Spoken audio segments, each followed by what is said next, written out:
আসসালামু আলাইকুম। বাড়িতে কেউ আছেন? আমি একজন মুসাফির মানুষ, আমার একটু সাহায্য করতে পারবেন? ওয়ালাইকুম আসসালাম।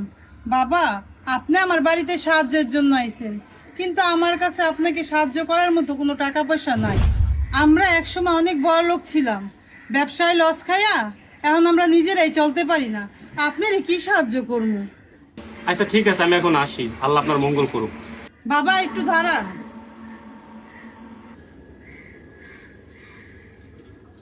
বাবা এই ব্যাগটা রাখেন, এক বেলা পাক করার ঘরে কিছু চাল ছিল, ওইটা আপনাকে দিয়ে দিলাম। মাগো, আপনার ঘরে একবেলা রান্না করার চাল আছে, সবই যদি আমারে দিয়ে দেন তাহলে আপনারা খাইবেন কি? আপনি আমার বাড়ির মেহমান, কি করে আপনারে খালি হাতে ফিরাই? আপনি এই চাল কটা নিয়ে যান, আল্লাহ আমার এক ব্যবস্থা করবই। আপনি আমার লেগে দোয়া করেন। মা, আপনি আমার চাল দিয়ে খুশি করলেন। নেন,